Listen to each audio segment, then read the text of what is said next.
These party dips are the best dips I have tasted from all the dips and spreads I can think of. It is also really easy to make and they're vegan, so you can't go wrong serving these at any party.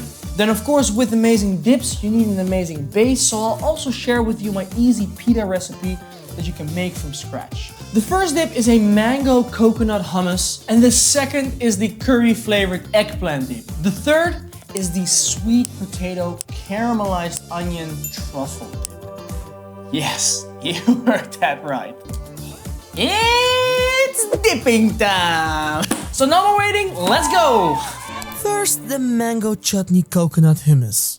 You can use chickpeas out of a can, but you get a much better result if you use dried chickpeas and soak them the night before for around 12 hours in cold water. Then once they're soaked, throw them in a pan with the same water and a teaspoon of baking soda and cook them for 45 minutes to an hour. Also, here's a pro tip: add a wooden spoon on top of your pan to avoid it overflowing from boiling foam.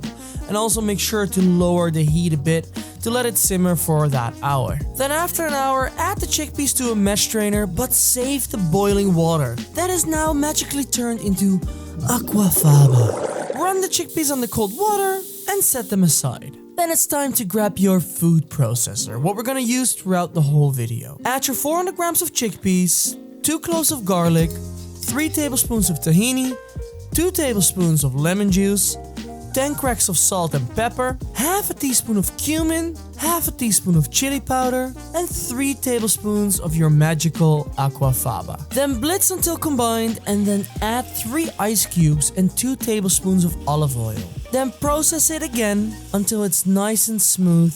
Then we're going to add some additional flavors to make it from a hummus to the mango chutney coconut flavor hummus. First, the mango chutney. Get a sweet and sour mango chutney, like this brand here, and add 1 good tablespoon of the chutney and 1 tablespoon of the coconut grind to your hummus. Then process for another minute or so, or until nicely combined and smooth. Dump your hummus out into a bowl and add 3 more tablespoons of your mango chutney and 1 more tablespoon of your coconut grind. Mix it slightly with a spatula and make sure you have some chutney and coconut grind left for your garnish.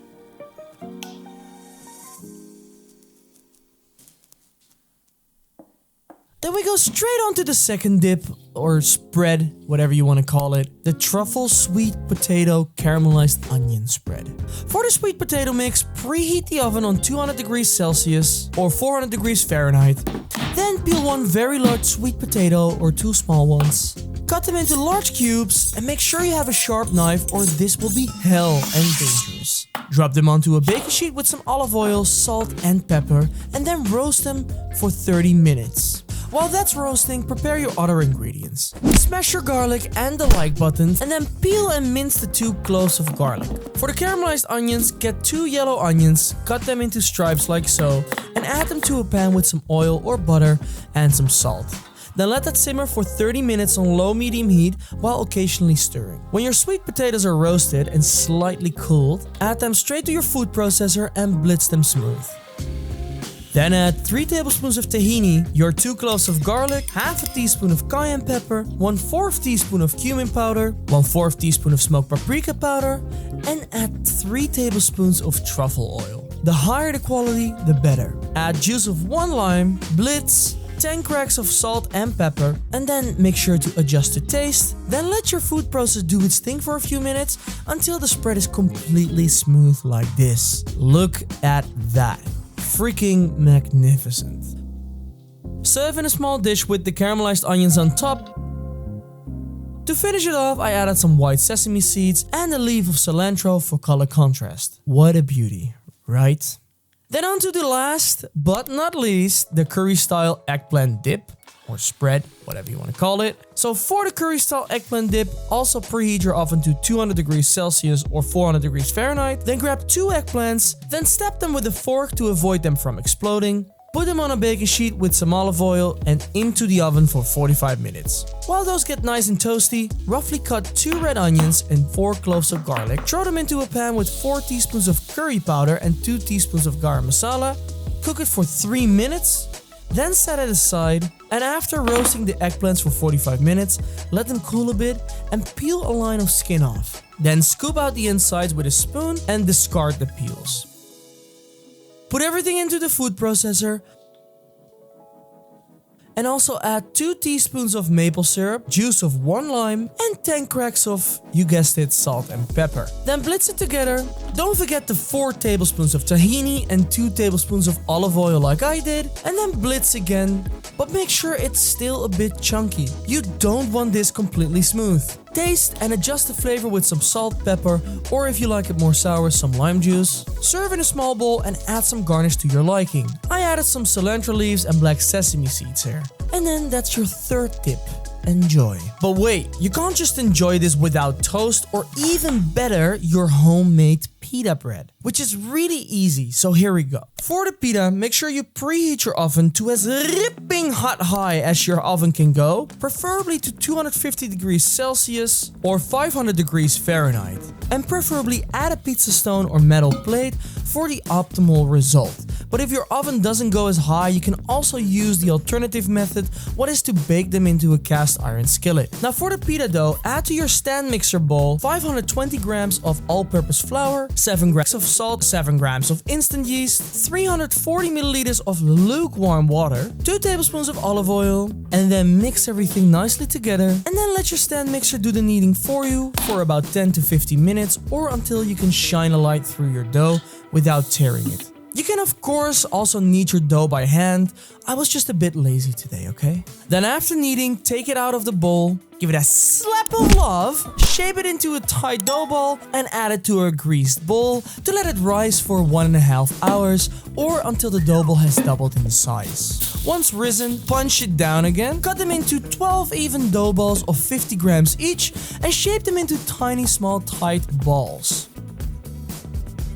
Lay them onto an oiled baking sheet or with baking paper like I did here and let them rest for another 30 minutes covered with a damp kitchen towel. Now after 30 minutes it's time to bake them.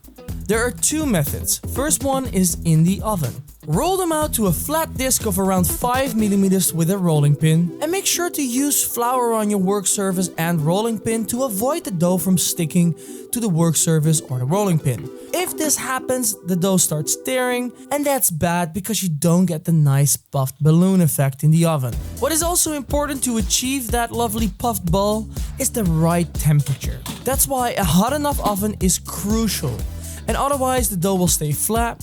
But don't worry, if they don't puff up, they're still really delicious. Bake them in the oven for around 2 to 3 minutes or until they puff up and get this slight brown crust. The other method is to cook the flat dough disc in a cast iron skillet on medium-high heat for a few minutes. Make sure to let them cool under a damp kitchen towel to keep them nice and soft. If done correctly, the pitas have these nice air pockets that you can stuff with anything you like.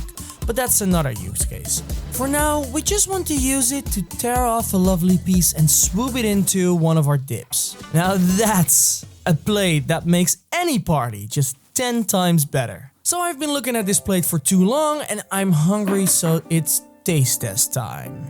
Alright, taste test. Let's grab a flatbread, right? First the hummus.